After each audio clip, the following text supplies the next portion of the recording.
Hi, my name is Zara Lee, and I am a freshman here at San Jose State University. And this is my presentation on the science and ethics of global population.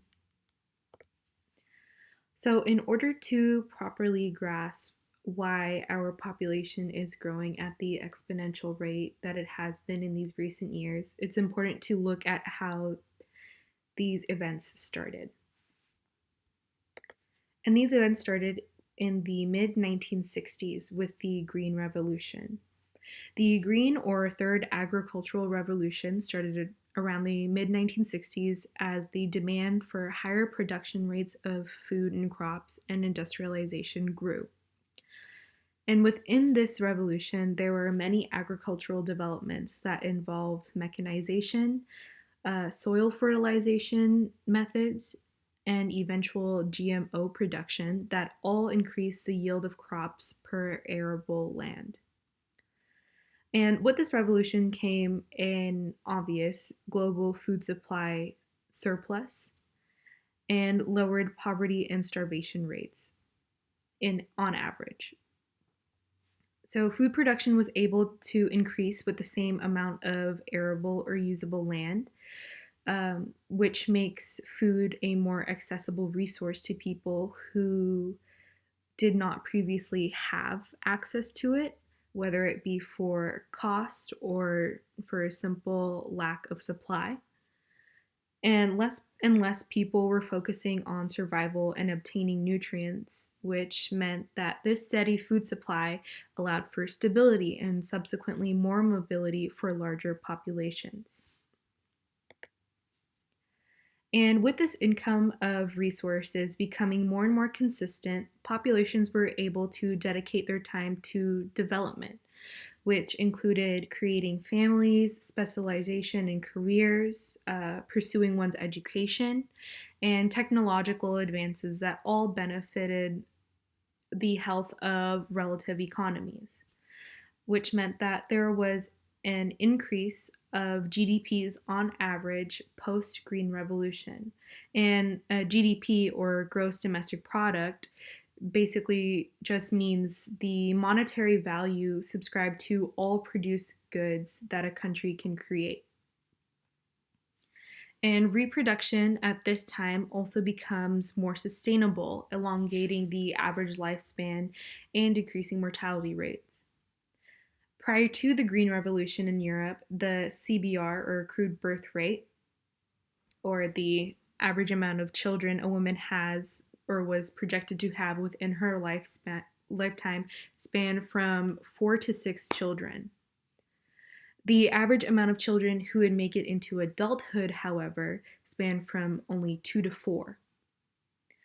And because of economic and nutrient successes that the Green Revolution provided, more and more children were able to make it into adulthood.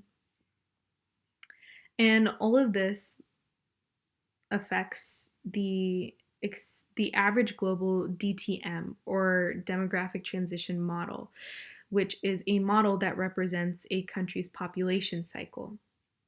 And before a country's population is projected or set to recede, which means lower crude birth rates and higher or consistent death rates, there is first a population boom. So, as all of these populations around the world progress through this model, the demand of resources that are needed to provide for this population grows exponentially as well. And there are many repercussions that come with the Green Revolution. And positives of that include increased average stability, increased quality of living, increased longevity of the average lifespan, as well as technological advances. However, there are a few negative outcomes that we are still combating or learning how to adjust to today. The first repercussion that we will be looking at is the increase of carbon emissions. And because we live in such a carbon dependent and carbon based world and use it as the prime source of our energy fuel, Carbon resources are projected to deplete within the next 50 years if we do not change the rate of consumption that we use carbon for. As our population grows, so does our carbon footprint.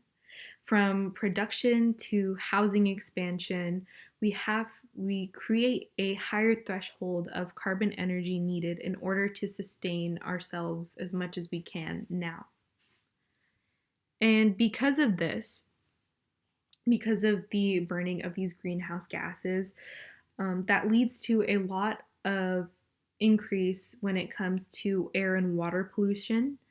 It reduces our resource accessibility and quality of natural resources that we need in order to survive, ozone depletion, and subsequently accelerates the global warming process.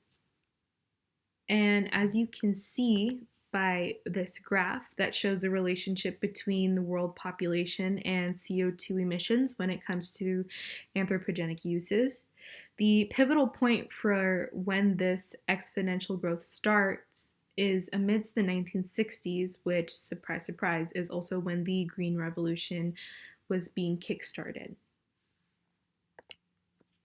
And the next repercussion that we will be looking at pertains to both social and moral aspects of our potential and currently progressing future.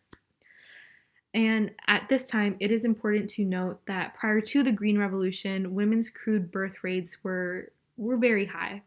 However, a percentage of children born were not expected to age into adulthood due to malnutrition or socioeconomic factors. And as our population grows, at this point in the world's history, our population is also aging, making our elderly demographic expand. Now, this can cause a lot of issues for our healthcare systems as they can be overwhelmed if a country or a region is not properly adjusted to taking care of such a large amount of elderly people. Or if they're just simply in a more developing region where they do not have access to certain resources. And sometimes, unfortunately, this means that older patients are less likely to be prioritized in comparison to a younger individual because a younger individual's dependency ratio within society is lower. This can also affect a country or region's economy, as their working class is now depleting and their retiree class is expanding. And because there are less employees to be working or to be producing goods, this causes potential plateaus in countries' GDPs. And with rapid population growth, there are countless amounts of outcomes that can come from it.